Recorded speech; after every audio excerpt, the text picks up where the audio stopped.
प्यारे बच्चों, आज हम सामाजिक विज्ञान के कार्यपत्रक 44 जिसका शीर्षक है नाजीवाद और हिटलर का उदय भाग 2 के बारे में पढ़ेंगे। मैं आपका अध्यापक आपके साथ इस कार्यपत्रक के बारे में चर्चा की शुरुआत करता हूं। आइए। प्रथम विश्व युद्ध के बाद जर्मनी।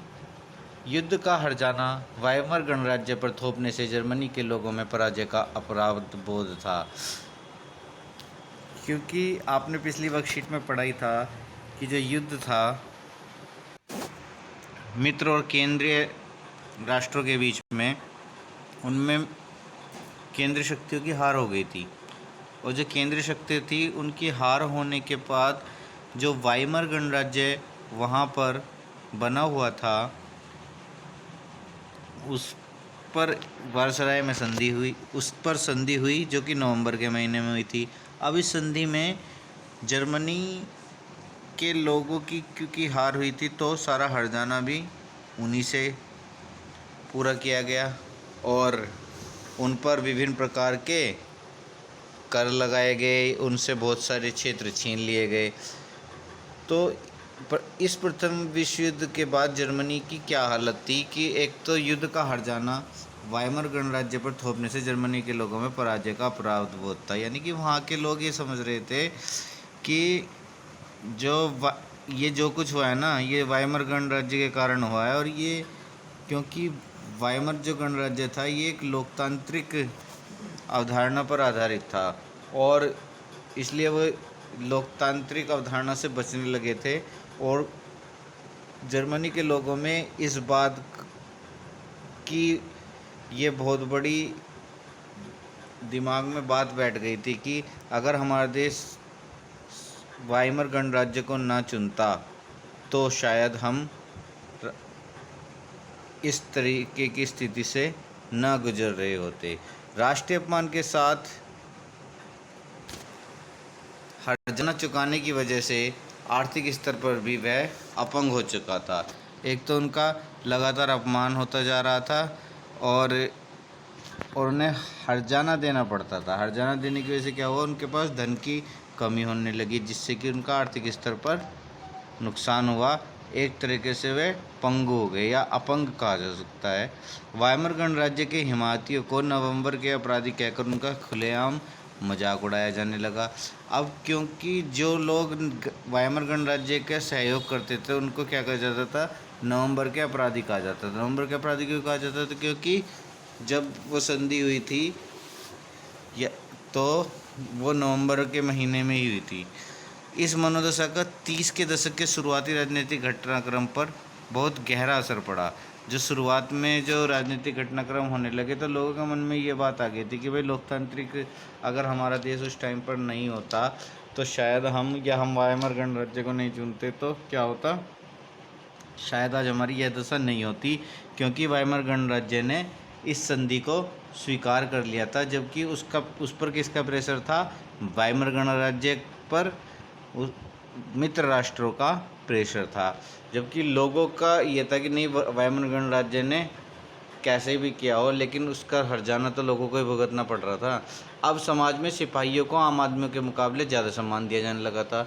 और जो समाज में सिपाही थे उन्हें सम्मान ज़्यादा इसलिए दिया जाने लगा था क्योंकि अब लोगों को ये उम्मीद थी कि जो सिपाही होंगे वही हमारे देश के लिए लड़ेंगे और हमें ऐसी स्थितियों से उभार सकेंगे। अगर कभी भी ऐसी स्थिति आती है तो युद्ध लड़ने के लिए किसकी ज़रूरत होती है, सिपाहियों की ज़रूरत होती है। तो लोग सिपाहियों को ज़्यादा सम्मान देने लगे थे क्योंकि उन परिस्थितियों से हार के कारण गुजर चुके थे और उन्हें सिर्फ दिखाई देता था कि युद्ध जीत जाते तो शायद हमारी ये दशा न होती। राजनेता और प्रचारक जबकि इस बात पर जोर देने लगे कि पुरुषों को आक्रामक, ताकतवर और मर्दाना गुणों वाला होना चाहिए, यानी कि उसे लड़ाकू होना चाहिए, ताकतवर होना चाहिए। सार्वजनिक जीवन में जो कि पब्लिक लाइफ है, आक्रामक फौजी प्रचार और राष्ट्रीय सम्मान व प्रतिष्ठा के सामने बाकी चीज़ें कम महत्व की हो गई थी। लोग ज़्यादा उन्हें पसंद करते थे जो कि फौजी लोग होते थे या पुलिस वाले होते थे। राष्ट्रीय सम्मान और प्रतिष्ठा मिलती थी उन्हें, जिसके कारण कि बाकी चीज़ें क्या हो गई थी, बहुत कम महत्व की हो गई थी। अब अगर हम बात करते हैं अगले पॉइंट की, तो नए राजनीतिक विचारों का उदय हो रहा था जर्मनी में। जर्मनी में भी रूसी क्रांति से प्रेरित होकर के बहुत सारे शहरों में मजदूरों और नाविकों की सोवियतें बनाई गई, यानी कि एक प्रकार के संगठन बनाए गए, सोवियतें बनाई गई, यानी कि एक प्रकार के संगठन बनाए गए। समाजवादी और डेमोक्रेटिक डेमोक्रेटिक और कैथोलिक गुटों ने वाइमर में राजनीतिक परिवर्तन के लिए प्रयास किए। अब क्योंकि ये जो जर्मनी के लोग थे, ये वाइमर गणराज्य से एक तरह से नफरत करने लगे थे, या लोकतंत्र से नफरत करने लगे थे, क्योंकि उन्होंने लोकतंत्र को अपना कर, उनके दिमाग में ये बात आ गई थी कि हमने लोकतंत्र को अपनाया, जिसके कारण हमें हार का सामना करना पड़ा। तो उसके बाद जर्मनी में भी क्या हुआ, रूसी क्रांति से बहुत से लोग प्रेरित हो गए, जिन्हें कि हम समाजवादी लोग कहते हैं। और बहुत सारे शहरों में मजदूरों और नाविकों ने वहाँ पे सोवियतें बनाई। सोवियतें मतलब संगठन बनाए वहाँ पे। समाजवादी, डेमोक्रेटिक और कैथोलिक। समाजवादी तो वो लोग हुए जो रूस की क्रांति से प्रेरित थे, डेमोक्रेटिक हुए जो लोकतंत्र से प्रेरित थे, और कैथोलिक गुट होते जो चर्च का समर्थन करते थे। उन्होंने क्या किया, वाइमर में राजनीतिक परिवर्तन के लिए प्रयास किए। अब स्पार्टकिस्टों ने जर्मनी में कम्युनिस्ट पार्टी की नींव डाली। इसके बाद कम्युनिस्ट, साम्यवादी और समाजवादी एक दूसरे से के कट्टर दुश्मन हो गए। अब बेटा ये जो कम्युनिस्ट लोग होते हैं, कम्युनिस्ट का मतलब होता है जो पूंजीवाद को बढ़ावा दें, यानी कि जिनके पास ज़्यादा पूंजी उनका ज़्यादा महत्व, जिसके पास कम पूंजी उसका कम महत्व। और समाजवादी लोगों क्या करते हैं, उनमें बराबर समाज का ध्यान रखा जाता है, समाज के हर वर्ग का। तो ये एक दूसरे के कट्टर दुश्मन हो गए और हिटलर के खिलाफ कभी भी साझा मोर्चा नहीं खोल सके। क्रांतिकारी और उग्र राष्ट्रवादी दोनों ही खेमे रेडिकल समाधान के लिए आवाज़ उठाने लगे। अभी देखो, विचार तो बहुत सारे आए लेकिन उसका कोई फ़ायदा नहीं हुआ। क्यों? क्योंकि जैसे एक 3 तरीके के विचार आए थे कि संगठन बन गए। एक तो समाजवादी लोग जो रूसी क्रांति से प्रेरित थे, डेमोक्रेटिक लोकतांत्रिक थे जो ये फ्रांस के वो थे, फ्रांस की क्रांति से प्रेरित थे। कैथोलिक गुटों ने वाइमर में राजनीतिक परिवर्तन के लिए प्रयास किए जो कि चर्च से प्रेरित थे। अब ये इनकी सब प्रेरित तो कर रहे थे, कम्युनिस्ट पार्टी की नींव भी डल गई, लेकिन क्या हो रहा था, इस सब का फ़ायदा नहीं हो रहा था। क्यों? क्योंकि ये एक दूसरे के कट्टर दुश्मन हो गए थे। और इसका फ़ायदा किसे मिल रहा था? हिटलर को। किसको फ़ायदा मिल रहा था इसका? हिटलर को। तो इस तरीके से नए विचार तो आए लेकिन जर्मनी को इसका कोई ख़ास फ़ायदा नहीं हुआ। अगर हम आगे बात करते हैं, ये अगला पॉइंट है आपका आर्थिक संकट। जर्मनी ने पहला विश्व युद्ध मोटे तौर पर कर्ज लेकर के लड़ा था।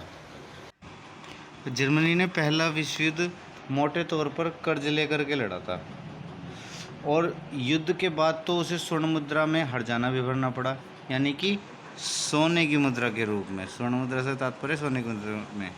इस दोहरे बोझ से जर्मनी के स्वर्ण भंडार, यानी कि जो सोने के भंडार थे, लगभग समाप्त होने लग गए थे, और या ये कह सकते हो कि समाप्त होने की स्थिति में पहुंच गए थे। आखिरकार 1923 में जर्मनी ने कर्ज और हर्जाना चुकाने से इनकार कर दिया। यानी जब उसके पास पैसे नहीं थे तो वो बेचारा कर्जा कैसे चुकाता, तो उसने मना कर दिया। जर्मन सरकार ने इतने बड़े फिर उन्होंने सोचा कि अगर हम बहुत ज़्यादा मुद्रा छाप देंगे तो शायद हमारा कर्जा उतर जाएगा, लेकिन हुआ कुछ और ही। जर्मन सरकार ने इतने बड़े पैमाने पर मुद्रा छाप दी, और उनकी मुद्रा कौन सी थी? मार्क। मुद्रा का नाम क्या था? मार्क। का मूल्य तेज़ी से गिरने लगा। मतलब जो पहले 10 रुपये में एक चीज़ आती थी, अब वो चीज़ें कितने में आने लगी? 20 रुपये में आने लगी, क्योंकि मुद्रा का मूल्य गिर गया, तेज़ी से गिरने लगा। दिसंबर 1923 तक $1 में खरबों मार्क मिलने लगे, यानी कि जो अमेरिका का $1 था उसके बदले में कई खरब मिलने लगे थे। मतलब अरब से भी ज़्यादा, 100 अरब से भी ज़्यादा। उसकी मुद्रा का मूल्य तेज़ी से गिरने लगा। दिसंबर 1923 तक $1 में खरबों मार्क मिलने लगे। जैसे जैसे मार्क की कीमत गिरती गई, ज़रूरी चीज़ों की कीमतें आसमान छूने लगी। अब मैंने आपको पहले ही बताया था कि जैसे अमेरिका का डॉलर है और भारत का रुपया है, तो अगर अमेरिका का $1 है और भारत का लगभग 76 रुपीज़ है, ये बराबर है। तो अगर भारत के 1 खरब रुपए $1 के बराबर हो जाए तो इसका मतलब क्या हुआ? मुद्रा की कीमत गिर रही है। या जैसे जैसे $1 अरब की वैल्यू बढ़ती जाएगी तो हमारे रुपए की कीमत गिरी हुई मानी जाएगी। ठीक है, यदि हमारी मुद्रा में कोई परिवर्तन नहीं आता है या आर्थिक स्थिति में कोई परिवर्तन नहीं आता है तो जैसे जैसे मार्क की कीमत गिरती गई और तो क्या हुआ, ज़रूरी चीज़ों की कीमतें आसमान छूने लगी। जो चीज़ $10 की आती थी वो अब 10,000 की आने लगी। इस संकट को बाद में अति मुद्रास्फीति का नाम दिया गया। जब कीमतें बेहिसाब बढ़ जाती हैं, ये पॉइंट याद रखना आपको, जब कीमतें बेहिसाब बढ़ जाती हैं तो उस स्थिति को अति मुद्रास्फीति का नाम दिया जाता है। जर्मनी को इस संकट से निकालने के लिए अमेरिकी सरकार ने क्या किया? हस्तक्षेप किया, इंटरफेयर किया। उन्होंने सोचा कि संकट को से जर्मनी को निकाल देना चाहिए। इसके लिए अमेरिका ने डाव्स योजना बनाई। इस योजना में क्या था कि जर्मनी के आर्थिक संकट को दूर करने के लिए क्या कहा गया कि भाई ठीक है, हम तुम्हें हट जाने की शर्तों के लिए ना दोबारा से तय करेंगे। जर्मनी में आर्थिक सुधार अमेरिका से लिए गए कर्जों पर आश्रित था। अब जो जर्मनी में सुधार हो रहे थे आर्थिक स्तर पे, उसके लिए भी क्या ले रखा था उन्होंने? अमेरिका से कर्जा ले रखा था। जब 1929 में अमेरिका में वॉल स्ट्रीट एक्सचेंज यानी कि शेयर बाजार धराशायी हो गया तो जर्मनी को मिल रही यह मदद भी रातों रात बंद हो गई। ठीक है ना, ये मदद क्या हो गई? बंद हो गई। और 1929 से 1932 की इस मंदी का सबसे बुरा प्रभाव किस पर पड़ा? जर्मनी की अर्थव्यवस्था पर पड़ा। बेरोजगारी, अपराध, चारों तरफ गहरी हताश का माहौल था। लोकतांत्रिक संसदीय व्यवस्था में लोगों का विश्वास खत्म होने लगा। क्यों खत्म हुआ था? क्योंकि लोग ये समझ रहे थे कि लोकतांत्रिक व्यवस्था की वजह से ही आज हमारी हालत हुई है और हम युद्ध में हार गए हैं। जब किसी के पास रोज़गार नहीं होता तो क्या करता है? अपराध करता है फिर क्योंकि खाने के लिए पेट भरने के लिए खाना चाहिए और खाने के लिए नौकरी चाहिए। नौकरी नहीं होगी तो क्या करेगा? चोरी करेगा। तो जो चोरी करेगा तो क्या होगा? वो अपराध कहलाएगा। तो इस तरह के अपराध, बेरोजगारी चारों तरफ बढ़ते ही जा रहे थे। लोकतांत्रिक संसदीय व्यवस्था में लोगों का विश्वास खत्म होने लगा क्योंकि वह उनके लिए कोई समाधान ही नहीं खोज पा रही थी। पूरे देश में राजनीतिक अस्थिरता और नेतृत्वहीनता का माहौल हो गया था। अब हम बात करते हैं वर्कशीट के प्रश्नों की। तो पहला प्रश्न है, प्रथम विश्व युद्ध में जर्मनी पर क्या आर्थिक प्रभाव हुए? इस प्रश्न के उत्तर में आप ये लिख सकते हो, पहला पॉइंट तो कि प्रथम विश्व युद्ध के बाद जर्मनी की अर्थव्यवस्था पूरी तरह से चौपट हो गई। दूसरा पॉइंट आप ये ले सकते हो कि जर्मनी के उद्योग बर्बाद हो गए थे, जैसे कि आपको पता ही है। क्योंकि अर्थव्यवस्था चौपट हो जाएगी तो क्या होगा? उद्योग धंधे कहाँ चल पाएंगे? चीज़ें बहुत महंगी आ जाएंगी, कच्चा माल महंगा मिलेगा तो लोग खरीद नहीं पाएंगे महंगी चीज़ें, तो उद्योग चल ही नहीं पाएंगे। क्योंकि जब लोगों के पास पैसा ही नहीं होगा तो खरीदेंगे क्या? और फिर जब कोई चीज़ की डिमांड ही नहीं होगी तो उद्योग वाले बनाएंगे क्या? तीसरा पॉइंट आप ये ले सकते हो कि अरब पौंड के युद्ध हार जाने को लौटाने के लिए और अधिक कर्ज लेना पड़ा। कितने अरब था वो? 6 अरब रुपये का, 6 अरब पौंड का हार जाना था और उसको लौटाने के लिए उन्हें और ज़्यादा कर्जा लेना पड़ गया था। अगला पॉइंट फिर आप चौथा पॉइंट ले सकते हो उसमें कि उसके खनिज और संपदा में जो धनी क्षेत्र थे वो उससे छीन लिए गए थे। जैसे कल मैंने 2 क्षेत्र आपको बताए थे, अल्सेस और लॉरेन, जिससे हालत और भी ख़राब हो गए थे। जर्मनी की मुद्रा जो कि मैंने अभी आपको बताई थी, क्या नाम है? मार्क। उसका मूल्य गिरने के साथ साथ वहाँ पर क्या आ गई थी? आर्थिक मंदी आ गई थी। अति मुद्रा स्थिति पैदा हो गई थी। अब बात करते हैं हम प्रश्न 2 की। तो इस प्रश्न 2 में आपसे पूछा गया है कि वाइमर गणराज्य के सामने क्या चुनौतियाँ थी? तो इस प्रश्न के उत्तर में हम लिख सकते हैं कि जर्मन राष्ट्र के गौरव को लौटाने की सबसे बड़ी चुनौती तो ये थी जो कि लोगों ने विश्व युद्ध में खो दिया था और भरोसा किया था वाइमर गणराज्य शायद हमारे इसे लौटा देगा, लेकिन उसने शर्त पर साइन कर दिए थे। वो उसे बचाना तो चाहता था, लेकिन उसे ये नहीं पता था कि स्थिति इतनी भयावह हो जाएगी। तो जिसके कारण कि पूरे राष्ट्र की स्थिति कैसी हो गई थी, धराशायी हो गई थी आर्थिक स्थिति।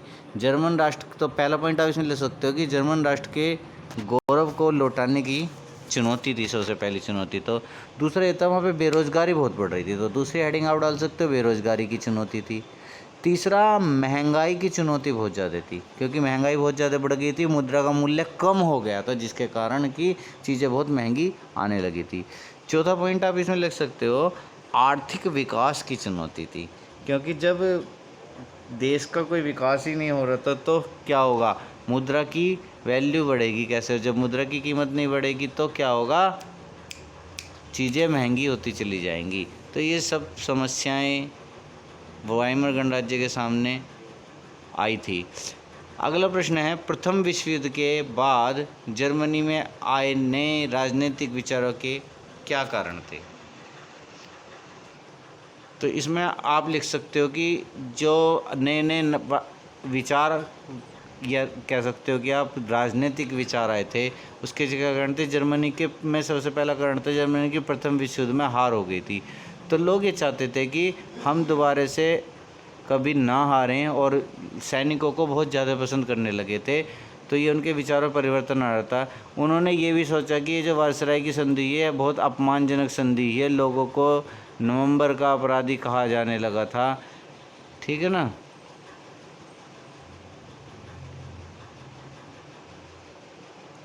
और इस बात पर जोर दिया जाने लगा था कि पुरुषों को आक्रामक,